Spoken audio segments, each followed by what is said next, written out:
mate, it's so hot today. Hang on. Oh no, stop. Had to get that start up in there.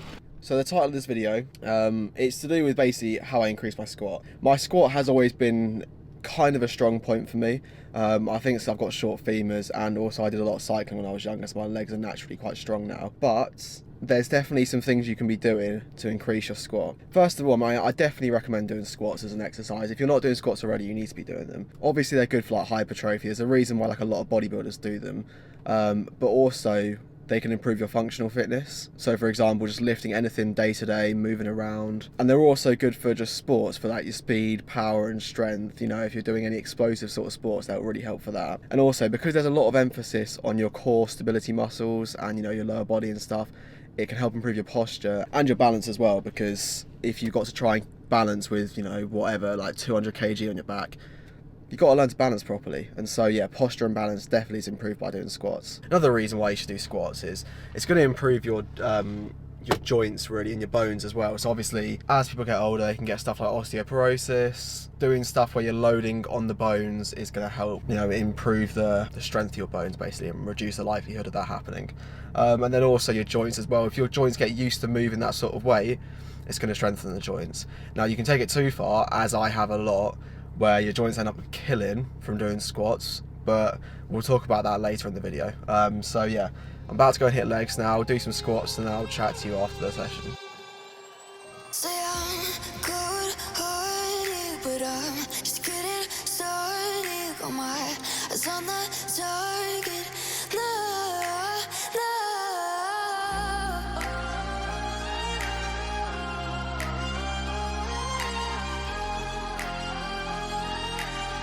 Till the battle's won, till kingdom come.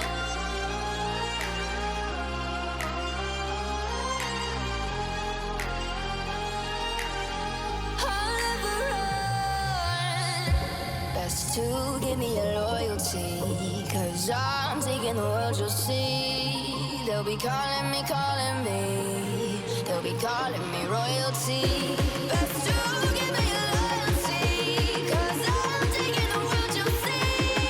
They'll be calling me, they'll be calling me royalty. They'll be calling me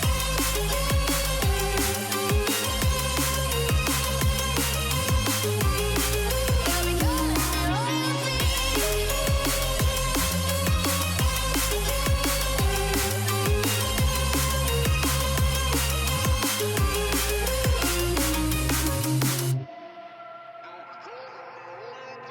They say I'm dangerous 'cause I broke all their cages. No, I won't sit and take it. No, no. They left me for dead, I guess I'll never learn. Every time I break, there's just more pain to burn. They'll never, never, never learn.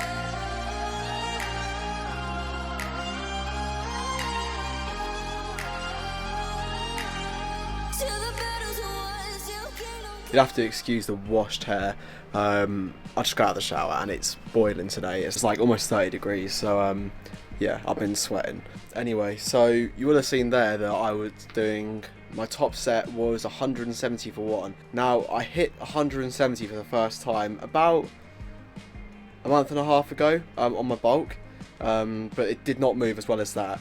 The depth, I'm not sure if it counts, let me know in the comments, but I got 170, so my squats haven't always been like that. There was a point where I got to 140 high bar, and then I just couldn't get past that, which kind of brings me to the things that I've been doing to improve my squat, which is why you clicked on this video. Also, tangent real quick, this is actually the best meal, like, it's unreal. Minced beef with eggs cooked in, and then Doritos. Like, tell me that doesn't look banging. It's so low. But yeah, anyway. Yeah, so the things that I did to improve my squat. So first of all, switch to low bar. I actually made a reel about this on my Instagram, and I said that there's a reason why all the powerlifters you see squat low bar. Someone commented saying, actually, this person does high bar, this person does high bar. It's like, mate, this guy picked up on the wrong thing. The point is, most powerlifters do low bar, and there is a reason for this. Okay, so first of all, it lowers your center of gravity, right? Okay, so this is going to make you more stable because you're closer to the ground. Then also it reduces the lever arm distance between where the bar is and your hips, so again you can kind of shift yourself under the bar and push it up a lot easier. Well, I say a lot, I mean it's a couple of inches, but it makes a difference. Then also, the way low bar works, you have to basically hinge your hips more so your torso is closer to the ground. This ends up meaning that you engage more glutes, spinal erectors, hamstrings, compared to high bar, which is going to predominantly be quads. Doing this basically means you're engaging more muscles and you're going to end up lifting more weight. And I have really seen this myself, you know, since I started doing low bar, it's made such a big difference to my squats. I feel a lot more stable. I must admit, when I first started doing low bar, I found it difficult because having your torso lower down just didn't feel right. And so I was trying to basically keep my torso up whilst doing low bar, and the bar just kept falling down my back. So yeah, also you can see I'm going to get onto this a bit later, but I wear a squat t-shirt which kind of keeps it's a bar grip t-shirt, it keeps the bar in the same place. Now also another thing I would do is, I know it's tempting when you're trying to increase your squat to just squat heavy all the time, but I would actually recommend that you squat heavy one day a week and then do lots more volume the second day, because maybe you're lucky but my knees couldn't take it. Like, squatting a lot means my knees just get fucked. So like, if I squat, to be honest, I only squat once a week because I've actually found I can make progress that way. And I have I've changed it now, but I was doing one day where I do squats, then one day where I just do accessories. Don't squat heavy every session because your joints won't be able to keep up, and then that'll cause your squats to fall behind. As I mentioned, your squat equipment is going to really help. So like I said, I use a bar grip t-shirt. That's not necessary, but I've actually found it helps just keep the bar in place on my back and it stops it rolling down so easily. And then the next thing I'd recommend is knee sleeves. I switched from 3mm Gymshark sleeves to 7mm SBD sleeves, and the difference is just insane. Like, you get much more compression around the knee joint and you get a bit of like bounce at the bottom. It just means you can get out of the hole a lot easier, and it just stops your knees hurting basically. So that has been a game changer for me wearing that. And then I have a Strength Shop 10mm belt. Again, belt, it's necessary. I'd say deadlifts it's even more necessary, but squats you need a belt, and don't use just a Velcro one. Like, get a proper lever belt. 10mm. I haven't used a 13mm belt. I want to give it a go, but it looks thick, and that's when you start getting bruising and stuff. Shoes as well, like I have these, like, I think they're Nike Savaleos or something like that. Basically they've got a little bit of heel elevation, so it means your ankle doesn't have to flex as much.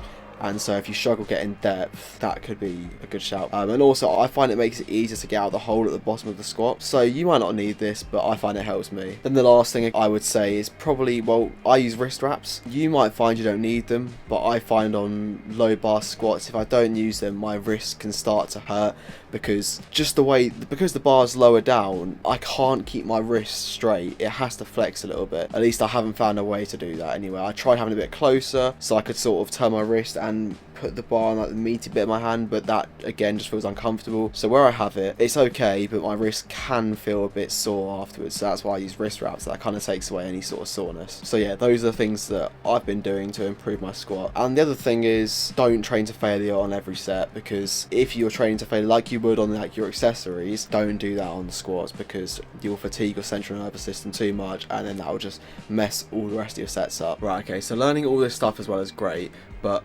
oh, you can see what I'm watching. I've been watching Simon Squibb recently on like TikTok and stuff. He's actually doing some pretty good shit. Watching a podcast with him right now. But anyway, learning all this stuff is all well and good, but you want to try and also avoid these mistakes that a lot of people make, because if you start doing these mistakes, it means you're not going to hit depth, or you're going to start getting injuries, or your squat's not going to progress. So, for example, right, the first thing is poor knee tracking, okay? So as in, your knees might be going, in fact, they're probably going inside your feet rather than going out over your toes.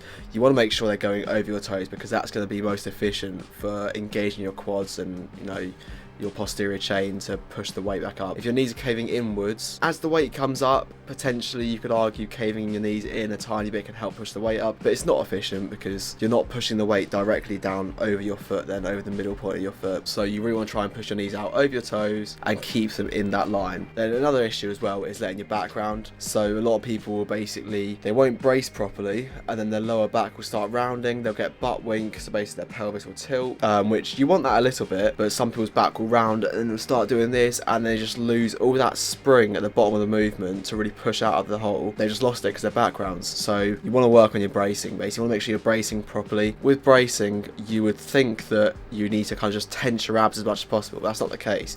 You want to like breathe in the air into your stomach area and then sort of use that to push against your belt and like create like a outward pressure, and that basically will keep your spine neutral. Another thing, okay, which I'm actually still working on, which I believe once I get this sorted, this will improve my squat even more, but you need to be getting your midfoot pressure correct. So you need to be making sure your center of gravity is over the middle of your foot rather than pushing off your toes or your heels, because you're going to end up throwing the weight around either way. You're going to end up falling forwards or backwards, and you're going to have to compensate using other muscles, and the best way to do it is keep the pressure over the middle of your foot. So again, I'm still working on that, but that's really important. And then finally, I would say people often don't warm up enough.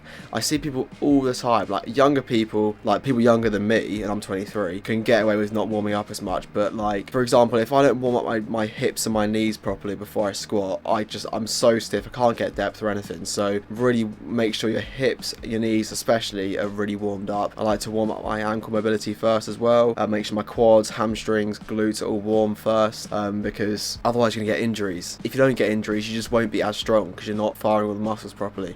So really make sure you warm up properly. And also, if you do get injuries, that's going to set back your squat progress even more. So look, I hope you found that useful, okay? Squats is something that I've really focused on recently. I've been really trying to up my squats. It was bench, now it's squats. Potentially when I bulk again, it'll be bench because I do want to get that 140 bench. But yeah, I hope you found that useful. Let me know if you got any questions about anything I said. But yeah, hope you enjoyed, and I'll see you in the next one.